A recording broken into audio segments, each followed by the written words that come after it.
Get ready to conquer the week with me. Today I'll show you how I master gluten-free meal prep, making your week both delicious and stress-free. Let's dive in.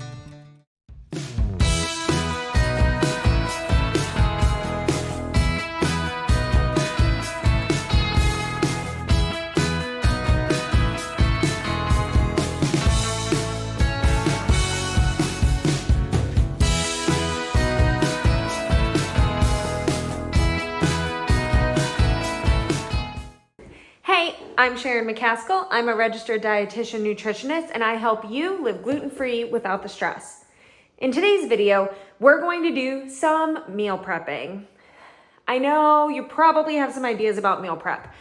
I honestly don't love meal prepping how I'm gonna do it in this video. I'm gonna meal prep a bunch of stuff to make eating meals this week a lot easier. I'm gonna show you one thing at a time, how I prep it, what I do with it during the week, how I use it in meals, all that type of stuff. But with the caveat, I don't usually do like 2 hours of meal prep or something in one day. I typically meal prep as the week goes along. I do this for a couple reasons.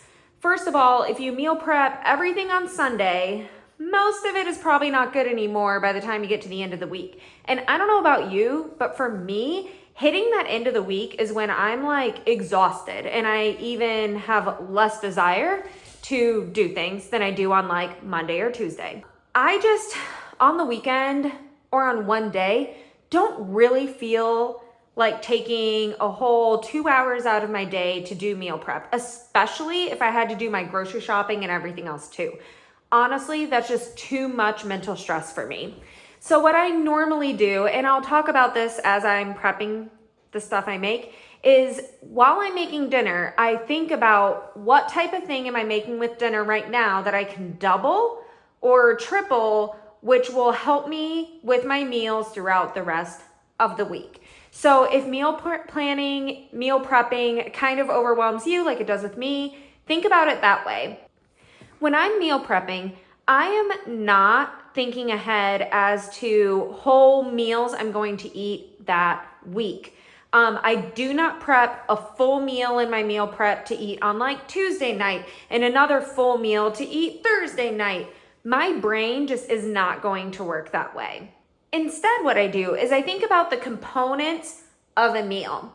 So what you are going to see me prep is some stuff that I can use in meals all throughout the week, so I have it on hand and it makes that meal quick and easy when we're right in the middle of a lunch rush, or my kids are screaming for dinner, or we get home an extra 30 minutes later than we anticipated from whatever after school activities we have going on that day. I just think it's easier to pull from a few things that we kind of already have on hand and turn that into a meal that I know my family will like and my family will enjoy.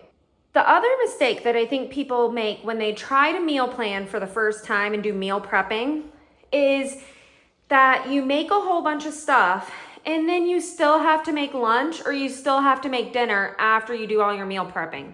No, when I'm meal prepping, I am creating stuff for that day's lunch or that day's dinner. So I'm making this video at 10 a.m. I only have myself to feed for lunch today. My husband's at work, my kids are at school. I am going to make this food in my meal prep to eat as a big part of my lunch. So once I'm done with this and I start putting everything away, I can add stuff to my lunch straight from this meal prep without having to remake my lunch. The other thing I'm doing is that I'm also making part of tonight's dinner. So that way when my kids are home from school and my husband's home from work, dinner is super duper easy for us to get out and get on the table. So that's enough talk. Let's jump right in to doing our meal prep. So the first thing I'm going to meal prep is barbacoa in the slow cooker. When I make barbacoa, I use stew meat, and I know that barbacoa is not traditionally made with stew meat, but how it's being made in the slow cooker here, it will be so tender, it'll just shred right apart. Stew meat is a little bit cheaper, and we usually end up having a lot of it. So I'm gonna use my slow cooker to do this. I am a huge fan of, if you're going to do meal prep, definitely use your appliances. I'm gonna use my slow cooker, I'm gonna use my Instant Pot, my stove, and my oven, all to do today's meal prep. And this barbacoa is going to be used in tacos for dinner, and it's going to be used my husband's gonna put it in meals all throughout the week. He'll probably take it with rice for lunches and some other things too. So let's throw everything right into the slow cooker. If you want the full recipe, this recipe is on my website. You can find the link in the video description.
So now that everything's in my slow cooker, I just have the lid on. I'm gonna push it right to the back and forget about it for the next few hours. In about 2 or 3 hours, I'll stir everything together and then put that back on and really just let it sit until, I don't know, till it's time for dinner.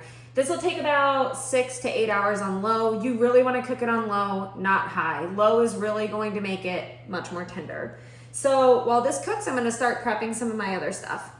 So here, using one of my other outlets, I have my Instant Pot going.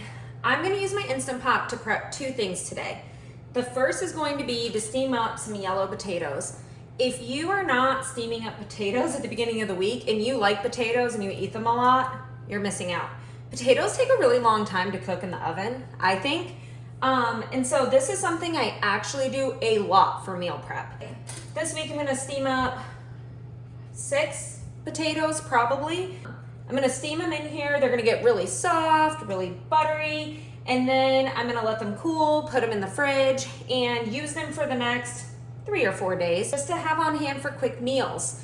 I think potatoes are a really great side to a meal. It makes it easy for my husband to take leftovers to work with him. He'll take some like leftover meat or something from dinner, leftover protein, and he'll throw a potato in with it just to make it more filling in his meal.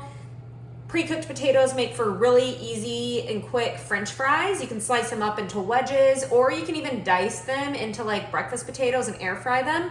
I love dicing it up and doing breakfast potatoes and adding like peppers and onions and mushrooms and stuff to it to make a really filling breakfast bowl.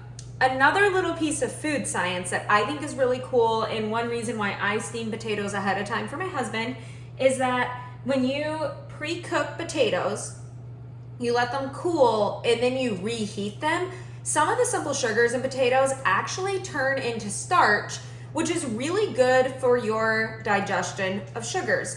What that means for somebody who's not a diabetic is slightly less like quick energy, and you have a little bit more of that sustained energy, which is really cool. So after these potatoes cook in the Instant Pot, once it gets cooled off, I'm gonna wash out the inside really quick, and then we're gonna make some rice.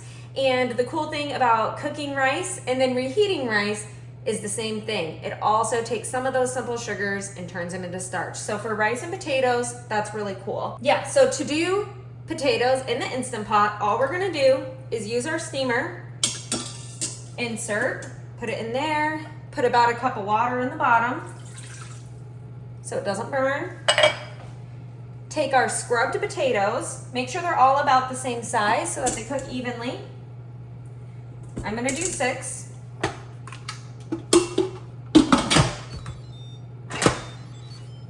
Make sure the lid is on, make sure that it's not venting, make sure that the vent is floating. Pressure cook for 15 minutes and let it go. Once it's done pressure cooking at 15 minutes, we're gonna let it natural release for 10 minutes before we manually release the steam. And I take this little break from filming to tell you that in between takes, I'm drinking my coffee because I haven't finished my coffee yet today and I totally just spilled it all over my shirt. So as I film this and as it goes, you will probably see a stain on my shirt, but that's okay because I wanna get this done and I wanna make my food. So while the potatoes are cooking in the Instant Pot, I'm going to start my cheese sauce. I'm gonna use these extra 3 potatoes, and I love my recipe for homemade dairy-free cheese sauce. Yes, you can buy gluten-free, dairy-free cheese at the store, but I love this cheese sauce. Not only is it cheaper to make, but it's made with whole foods and you get a lot more nutrition from it. And it really tastes great in most meals. So I'll show you how I make it. But just like the barbacoa, this recipe is right on my website and I'll put the link in the video description in case you want to try it.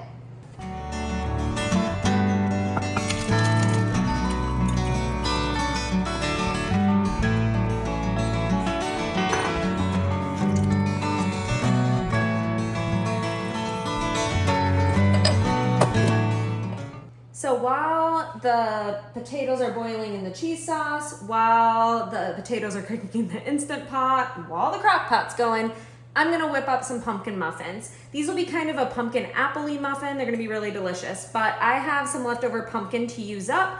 I used pumpkin in one of our live cooking classes inside of the Gluten-Free Wellness Collective. If you want support from a registered dietitian, me, in your gluten-free journey, I highly recommend that you join this group. Not only does it have live cooking classes, but I'm also teaching master classes on gluten-free living. I'm bringing in guest experts to teach on some other areas that have to do with healthy living. And we have an amazing community. So if you're curious and you want some more support at an affordable price, check out the link in the video description. So I have everything out. I pulled out all my ingredients and we're gonna whip them up quick. Before I started cooking, I lined my muffin tin with liners, and they always stick up, and when you push them down, they get this wrinkly thing. Why?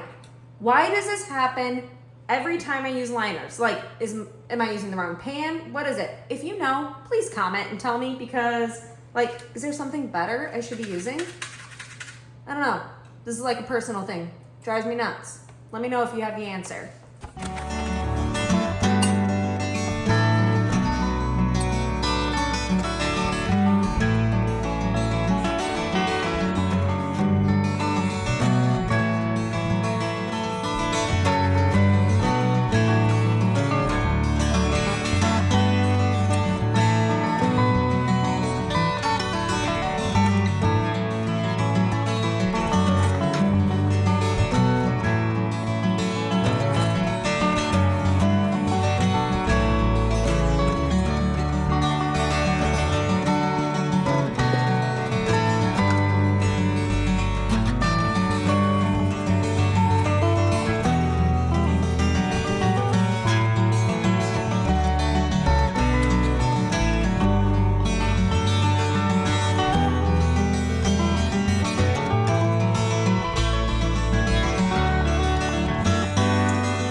this is done, so I'm gonna stop it. And this has hit 10 minutes, so I'm going to cancel it and I'm gonna natural release. Once this is done, I'm going to start my rice right away. And while the rice starts cooking, I'll have to wash out the insert first, but while the rice is cooking, I'm going to mix up my cheese sauce. So I'll show you what I add to this to blend it and make super smooth and creamy, delicious cheese sauce.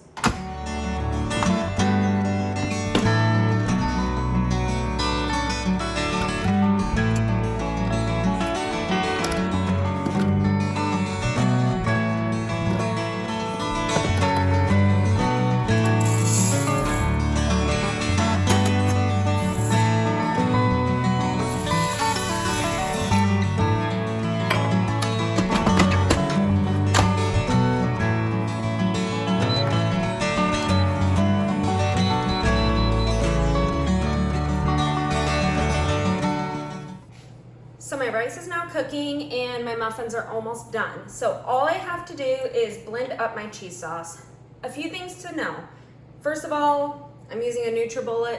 I don't love it. This is not my favorite blender. And the main reason why is that after using it a lot of times, this base leaks, which is just annoying. And the other thing I don't like is that I can't manually adjust the speed. So for smoothies and stuff, it's not my favorite. Anyways, the things that you want to know when blending hot things is you always want to use a vented lid, and you're going to put like a towel over it just to make sure it's not going to splatter everywhere. We need to be safe. So I'm going to add everything I boiled into here with my seasonings and all of that. And I'll show you what I add to it and what it looks like when it's done.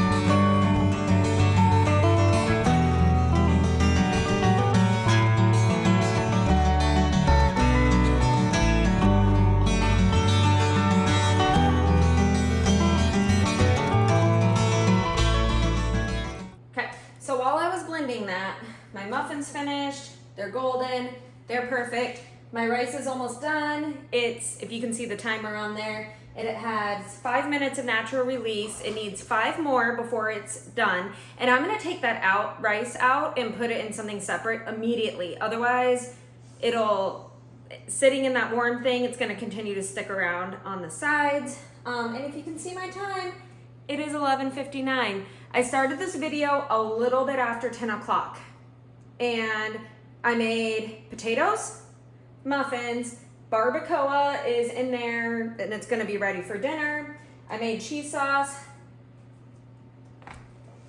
rice. I already said muffins. I don't know, I can't keep track. But regardless, this took less than 2 hours and that was with me managing a tripod, refilming things when my dog started barking, doing all this filming stuff, as well as doing most of my cleanup. Like my dishwasher is pretty loaded. I've been cleaning as I go. And like I said, I don't usually do like a 2-hour meal prep. That is not my MO. That is not how I choose to kind of do my gluten-free food. What I would have done if I was not making this video is today, I would have done the rice, the cheese sauce, and the barbacoa, and that's it. So we would have had those for dinner tonight. I need that cheese sauce on my burrito bowls tonight. That's all I would have done.